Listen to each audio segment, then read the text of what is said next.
फसाना कहानी की दुनिया में आपको खुश आमदीद। ये 40 बरस पुरानी बात है। इन दिनों में 12-13 साल की थी। मुझे लगता है जैसे ये कल की बात हो। आज भी मुझे आपा गुलजार का चेहरा एक चमकते हुए चांद की तरह याद है। तब मैं अपनी खालाजाद गुलजार के साथ रहा करती थी क्योंकि मेरी माँ बीमार थी और वालिद सखी सरवर में मैनेजर तैनात थे।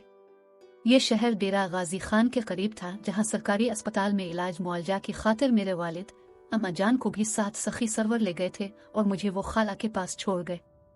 खालू मेरे सगे ताया भी थे और हमारा आबाई घर एक ही था। हमारी दादी जान ने मुझको सखी सरवर वालिदैन के हमरा ना भेजा कि उनको मुझसे बहुत उनसियत थी। मैं भी यहाँ बहुत खुश थी कि खाला और गुलजार मुझसे प्यार करती थी। मुझको खाला के पास रहने से वालिदैन की कमी महसूस ना होती। हमारा गांव ऊंचाई पर था जहाँ सरसब्ज दरख्त थे और मौसम सरमा में बर्फ गिरती थी। यहाँ के लोगों का जरिया माश मवेशी पालना और अपने कतात अराजी पर बारानी फसल लगाना था। यहाँ लड़कियां झरने से पानी भरने को आर न जानती थी। एक दिन मैंने महसूस किया कि आपा गुलजार को चुप सी लग गई है। वो बागों से आती तो खाना न खाती, गद्दे पर लेट जाती और बस छत को तकती थी। खाला इनको खाने के लिए आवाज देती रहती थी। ये आसार अच्छे न थे। मैं फिक्रमंद थी कि वो मुझसे भी पहले की तरह हंसती बोलती ना थी। चाहती थी कि जो उनके दिल में है वो जुबान पर आ जाए। एक रोज हम दोनों झरने पर गए। वापसी पर एक नौजवान को देखा। मुझे लगा ये किसी के इंतजार में है। पहले तो मैंने वहम जाना, लेकिन अचानक गुलजार की जानिब नजर थी। वो इस नौजवान की जानिब ऐसी नजरों से देख रही थी जैसे कोई मनचाही सूरत को देख लेता है तो आंखों आंखों में जोत जलने लगती है। उम्र में उनसे छोटी जरूर थी मगर इतनी भी नादान नहीं थी।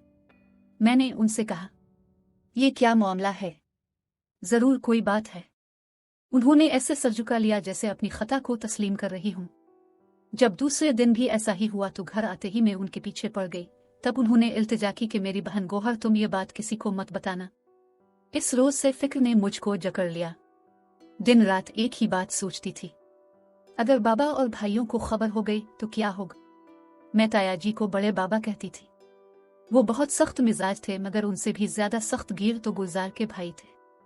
उनको इल्म हो जाता अगर कि कोई अजनबी नौजवान उनके घर की लड़कियों के रास्ते में खड़ा होता है तो वो इसका ऐसा बंदोबस्त कर देते कि वो दोबारा इस दुनिया में नजर ना आ सके। एक रोज कमरे में बिलाकर बताया कि आज हमारी एक बिक्री को धागे से किसी ने घूंरू डाला है। किसने? इसने जिसको तुमने रास्ते में खड़ा देखा था। ऐसा कहते हुए गुलजार आपा का रंग गुलाबी हो गया। वो थोड़ा सा शर्मा रही थी जबकि आने वाले वक्त का खौफ उनके चेहरे से नुमाया नहीं था। आपा, क्या इस मामले में तुमको मेरी जरूरत है? क्योंकि मुझको लगता था उनको घर के मर्दों का खौफ तो है नहीं। तभी ऐसा मैंने उनका एतमाद हासिल करने को कहा। मेरी बहन मेरी चालबाजी को ना समझते हुए खुश हो गई। हाँ, तुम्हारी मुझे सख्त जरूरत है क्योंकि तुम पर एतबार है। अच्छा तो कहो ना। वो थोड़ी देर चुप रहने के बाद बोली, बिक्री को घुंघरू डालने का मतलब यह है कि इसने मुझे झरने पर बुलाया है। तुम मेरे साथ जाओगी? हाँ, जाऊंगी, मैंने जवाब दिया। इस जगह दरख्तों का एक ऐसा झुंड था जिसमें अगर दो इंसान सिमट कर बैठ जाएं तो आसानी से नजर नहीं आ सकते थे क्योंकि इस तरफ 2-3 बड़े बड़े पत्थर पड़े हुए थे। बज़ाहिर ये जगह महफूज नजर आती थी लेकिन मोहब्बत करने वालों के लिए कोई जगह महफूज नहीं होती। मैंने यही मुनासिब समझा कि उसे इस पुरखतर रास्ते पर तन्हा सफर न करने दूं बल्कि साथ चलूं ताकि कोई अगर उधर से गुजरे तो उन्हें बर वक्त खबर देकर बदनामी से बचा लूं। ये सिर्फ बदनामी का मामला न था, इसमें इन दोनों का मरना जीना छुपा हुआ था। मुकर्ररा वक्त पर हम कवि हैकल पत्थरों से घिरे इस जगह पहुंचे जो झरने से चंद कदम पर था और जहां दरख्तों का झुंड था। मेरा दिल धड़कने लगा। वो जाबाज पहले ही पहुंचा हुआ था। नजदीक से पहली बार मैंने इसे देखा। सूरत से भला लगता था, सीरत का खुदा को पता था। मोहब्बत का जज्बा अजली था कि वक्ती मुझे उन बातों की समझ ना थी। मुझे तो अपनी बहन से गरज थी जो अपने जज्बात के आगे बेबस थी और दूरंदेशी से महरूम हो चुकी थी। अब जब गुलजार झरने पर जाने का कहती मुझे उनके साथ जाना पड़ता। घर से निकलने तक मैं मना करती मगर वो कदम रोक न पाती। मजबूरन साथ हो लेती कि अकेले जाने में ज्यादा खतरा था और मैं हर सूरत अपनी खालाजाद को नुकसान से बचाना चाहती थी। रस्ते में भी कहती जाती, आपा जान अब भी कुछ नहीं गया, कदमों को थाम सकती हो, थाम लो। तुम्हारी इस मनमानी का अंजाम ठीक ना होगा। बस आज जा रहे हैं, समझो कि आखिरी बार, आइंदा तुम्हारी बात मानूंगी और हम नहीं जाएंगे। इसने ऐसा वादा बहुत बार किया मगर हर बार तोड़ दिया। मुझे अंदाजा हो चुका था कि इस राह में ऐसे वादे सिर्फ तोड़ने के लिए ही होते हैं। एक दिन आपा ने मुझे बातों बातों में बताया कि जाबाज ने मुझे शादी का कहा है, मगर ये किस तरह मुमकिन है? हम अपने कबीले से तो बाहर नहीं जा सकते, इसके लिए जान देनी पड़ती है। ये सुनकर वो बुझ गई। अगले दिन मेरी तबीयत खराब हो गई। बुखार की वजह से लिहाफ से निकल ना सकी। ऊंचे नीचे पहाड़ी रास्ते पर चलने के काबिल ना थी। गुजार को जाने से मैंने रोका, वास्ते दिए कि अकेली मत जाओ, जरूर कुछ ना कुछ हो जाएगा। मैं मशकीज़ा लेकर जा रही हूँ। भाई ने हमको मशकीज़े से पानी लाने को मना किया था। वो चली गई, मेरे मना करने को खातिर में ना लाए। आज मेरा दिल बुरी तरह धड़क रहा था कि मेरी बहन अकेली गई तो जरूर आज कुछ ना कुछ हो जाएगा। वो चली गई अकेली ही। आज वालिद और भाई घर ना थे। वो खेती बाड़ी की खातिर कारेजों की तरफ गए हुए थे। गुलजार को किसी का डर न था, जाने कैसे वो इतनी दलेर हो गई थी। अगले 2-3 दिन तक मेरा बुखार ना उतरा और आपा के सर से अकेले जाने का खौफ बिल्कुल ही खत्म हो चुका था। इनकी हिम्मत बढ़ गई थी, वो अकेली ही जाने लगी। शायद तकदीर ऐसे ही बुरे दिनों की ताक में थी। इत्तेफाक के एक रोज भाई ने उसे झरने की तरफ अकेले जाते देख लिया। उनके जी में क्या समाई कि वो उनके ताक़ुब में लग गए। गुलजार आपा तेज तेज कदमों से जा रही थी। पीछे मुड़कर देखने का भी उसे होश ना रहा था। वो अब अपने कान बंद कर चुकी थी। कोई आहट, कोई आवाज उनको सुनाई ना देती थी। जो ही वो मुलाकात की जगह पहुंची, मशकीज़ा जमीन पर फेंक दिया और पत्थरों की ओट को जाने लगी। तभी जाबाज कदमों की चाप सुनकर बाहर आ गया और शिकायत करने लगा कि तुमने इतनी देर क्यों कर दी। अभी वो जवाब भी ना दे पाई थी कि इसने बड़े भाई को उधर आते देख लिया। जाबाज तो इसको देखते ही सरपट भागा और बच निकलने में कामयाब हो गया। आपा ने भी दौड़कर तभी मशकीज़ा उठा लिया और झरने की तरफ जाने लगी, मगर भाई सर पर पहुंच गया। भाई के तेवर अच्छे न देखकर उन्होंने मशकीज़ा फेंक दिया और घर की तरफ दौड़ लगा दी। शाहरुख ने इनको वहां कुछ कहना मुनासिब ना समझा। इनके पीछे घर आ पहुंचा और आते ही बंदूक की नाल सीधी कर दी।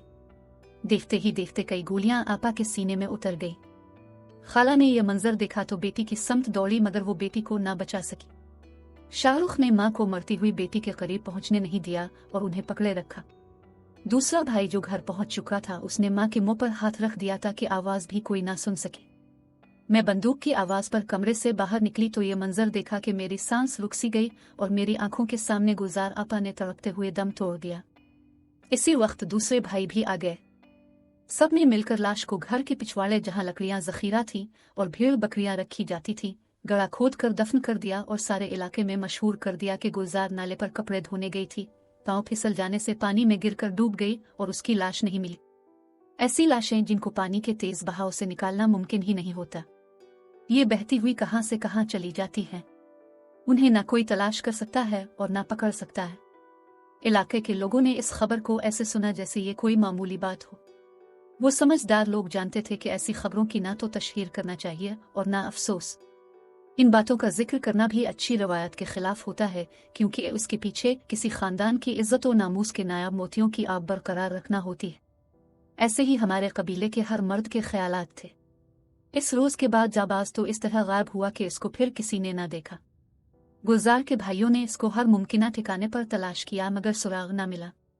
यकीनन वो पहाड़ से उतरकर किसी मैदानी इलाके में चला गया था, क्योंकि जिंदगी बचाने का बस यही एक तरीका था। इस वाकया ने मेरी खाला के घर को जिंदा कब्रिस्तान बना दिया। जब अम्मा आई, खाला उनसे लिपटकर खूब रोती थी।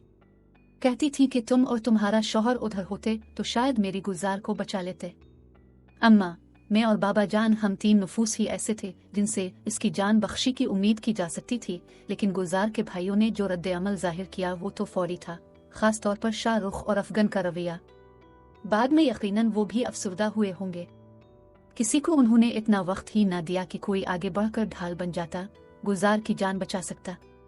सबको अफसोस ये था कि कम अज कम भाई इसको कुछ कहने सुनने का मौका तो देता, लेकिन जो कत्ल आज भी गैरत के नाम पर होते हैं, सभी जानते हैं कि इसमें औरत को अपनी सफाई में कुछ कहने का मौका नहीं दिया जाता। ये अमल इश्तियाल में और फौरी तौर पर ही सरजद होता है।